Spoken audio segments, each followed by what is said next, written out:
I am Kuratlan from Combo Computing Services. I hope you are doing well. आज हमारे साथ हैं sir Sajid Bashir, CEO Combo computing services से। Thank you so much sir.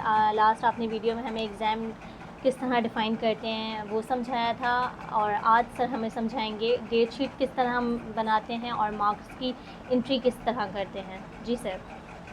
बहुत शुक्रिया कुरतुलैन। आज हम डेट शीट बनाना पहले सीखेंगे। लास्ट टाइम हमने एग्ज़ाम हमारा ऐड कर लिया था फर्स्ट टर्म 2025।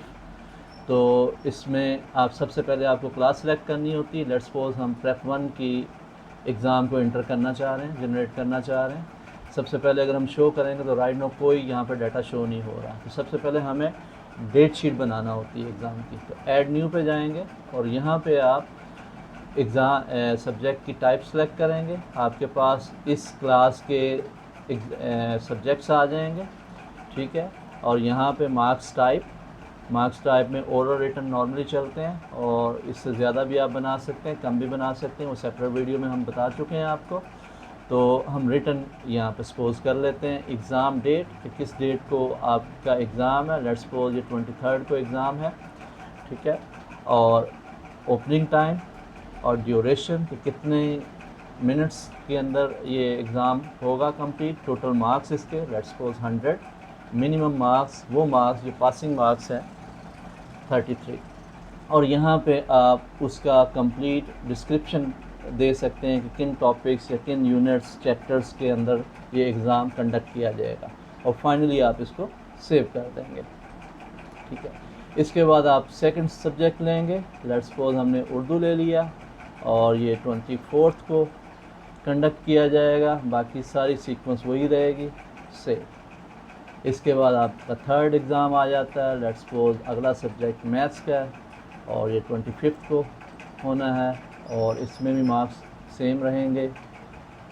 और इसके बाद आ जाता है हमारे पास नेक्स्ट सब्जेक्ट इस्लामियात, सेम, और इसकी डेट हम 26 ले लेते हैं। और फाइनली लास्ट सब्जेक्ट जो है ड्राइंग का, उसको कंडक्ट करेंगे 27 को। और इस तरह हमारी ये डेट शीट कंप्लीट हो जाएगी। जब फाइनली डेट शीट आप तमाम सब्जेक्ट की इंटर कर लें तो उसके बाद आप यहाँ से इसका प्रिंट आउट भी ले सकते हैं। प्रिंट करके बच्चों को डिस्ट्रीब्यूट कर सकते हैं हर स्टूडेंट के लिए यहाँ से। जी अच्छा सर, मुझे ये बताइएगा इसके बाद का क्या स्टेप है। इसके बाद जो कर सकते हैं। हाँ जी, इसके बाद जो हमारा इम्पोर्टेंट जो टॉपिक होगा मार्क्स एंट्री करने से पहले, वो हमें डिसाइड करना होता है कि ग्रेडिंग सिस्टम क्या है। क्योंकि कराची के अंदर भी, पाकिस्तान के अंदर मुख्तलिफ ग्रेडिंग सिस्टम राइज हैं। किसी बोर्ड में कुछ है, किसी बोर्ड में कुछ है फेलिंग का कंसेप्ट, किसी में फ़ेल होते ही नहीं है बच्चे। कोई 40% पे फेल करता है, कोई 33 पे। तो इस डेमो के अंदर हम एक स्टैंडर्ड अडॉप्ट करेंगे जो मोस्टली यूनिवर्सिटी कॉलेजेस और बोर्ड्स की तरफ से रिकमेंडेड 33% पे पास है। उसके लिए आपको सबसे पहले आप यहाँ पे जाएंगे ग्रेडिंग सिस्टम के ऊपर।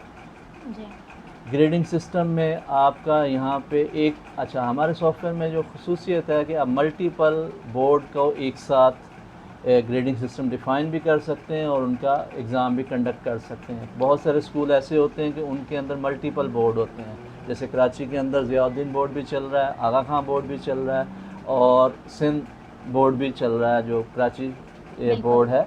तो हर एक की परसेंटेज या उनका जो क्राइटेरिया फेलिंग या ग्रेडिंग का जो क्राइटेरिया वो फ़र्क हो सकता है। तो हम यहाँ स्टैंडर्ड को ही फॉलो करेंगे, या चलें हम 40% को यहाँ पे फॉलो कर लेते हैं कि ग्रेडिंग सिस्टम 40% से अगर किसी का लेस स्कोर है तो वो सब्जेक्ट में बच्चा फ़ेल होगा, या आपकी मर्ज़ी अगर आप फेल शो नहीं करना चाह रहे। क्योंकि आजकल मॉडर्न जो चीज़ जो एजुकेशन है वहाँ पे ये कहा जाता है कि बच्चे पे अच्छा असर नहीं पड़ता अगर आप उसको फेल डिक्लेयर करते हैं। तो उसकी जगह पे सॉफ्ट वर्ड आ गया रिपीट, कि आप रिपीट या जो भी आप यहाँ लिखेंगे तो ये रेड सिग्नल का मतलब ही यही है कि यहाँ पे ये बच्चा फेल हुआ है, और उसको आप जो भी उसकी मार्कशीट पे शो करना चाह रहे हैं वो चीज़ आप शो करेंगे।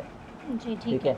तो 40% पे बच्चा फेल या रिपीट होगा, ठीक है, और उसके बाद आपको यहाँ से रिवर्स ऑर्डर में अपनी परसेंटेज बनानी है।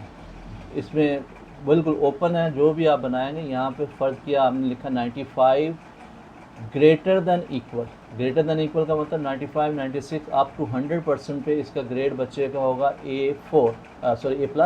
और अगर आपके स्कूल में CGPA सिस्टम है तो वो 3.5 होगा। ये भी आप इम्प्लीमेंट कर सकते हैं। और अगर जो रिमार्क्स होंगे इस बच्चे की मार्कशीट पे शो होंगे इस ग्रेड के ऊपर, वो एक्सीलेंट। रिमार्क्स भी आप अपनी मर्ज़ी से चेंज कर सकते हैं। अब ग्रेजुअली आप परसेंटेज कम करते जाएंगे और ग्रेड को भी चेंज करते जाएंगे, इवन आप उस फेलियर परसेंटेज तक पहुंच जाएं।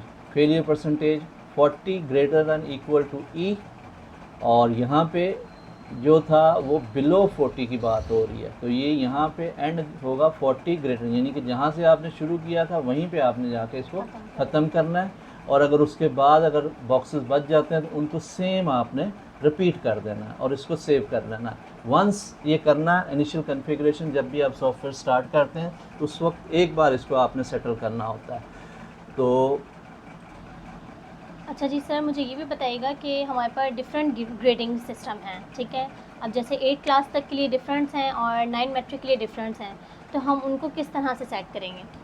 ठीक है, तो उसके लिए क्या होगा कि डेट शीट के अंदर जब हम मार्क्स एंट्री स्टार्ट करेंगे तो मार्क्स एंट्री से पहले आपने डिसाइड करना होता है कि आपको कौन सा ग्रेडिंग सिस्टम इम्प्लीमेंट करना है इस रिज़ल्ट के ऊपर। हम वापस अपने प्रेप 1 क्लास में आ जाएंगे, शो करेंगे। ये हमारे पास डेट शीट जो लास्ट टाइम हमने बनाई थी वो आ रही है। तो सबसे पहले यहाँ मार्क्स एंट्री का बटन है जो अभी शो नहीं हो रहा। अभी आप मार्क्स इंटर नहीं कर सकते। किसी सब्जेक्ट को एडिट कर सकते हैं, किसी भी वजह से अगर कोई मिस्टेक होगी तो आप उसको एडिट कर सकते हैं दोबारा से, लेकिन मार्क्स एंट्री नहीं कर सकते। मार्क्स एंट्री स्टार्ट करने से पहले आपको ग्रेडिंग डिसाइड करना होती है, तो आप ये ग्रेडिंग सिस्टम चूज़ करेंगे। अभी हम स्टैंडर्ड पे रहेंगे, एक्टिविटी एक सेपरेट वीडियो में हम कवर करेंगे।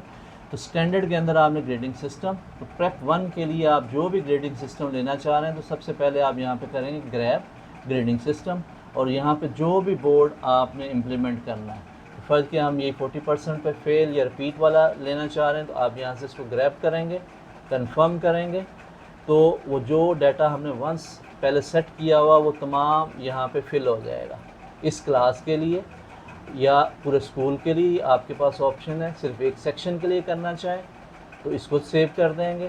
तो ये सिर्फ, मैं इसको सेव कर रहा हूँ, तो ये सिर्फ प्रेप 1 के लिए इम्प्लीमेंट हुआ। बाकी क्लासों के लिए आप चेंज कर सकते हैं। अगर आप इसको पूरे क्लास के लिए कि उसके A, B, C जितने भी सेक्शन है तो ये वाला बटन यूज़ करेंगे, और अगर यही एक ही आपका पूरे स्कूल के अंदर ये ग्रेडिंग सिस्टम है तो ये वाला बटन यूज़ करेंगे।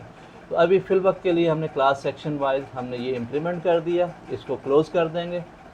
और अगेन जब शो करेंगे तो अब यहाँ पे आप देख रहे हैं कि यहाँ पे हमारे पास मार्क्स एंट्री का बटन शो हो रहा है, साथ मैसेजिंग का भी बटन शो हो रहा है। पहले ये शो नहीं हो रहा था। ये तभी शो होंगे जब आपने ग्रेडिंग सिस्टम इम्प्लीमेंट कर ली होगी। जी ठीक तो है। आई होप यहाँ तक क्लैरिटी आ गई। अब हम अगली वीडियो में इसको मार्क्स एंट्री करके आपको दिखाएंगे कि मार्क्स एंट्री कैसे होती है। चलें, बहुत शुक्रिया सर साजिद बशीर आपका। जज़ाकल्लाह।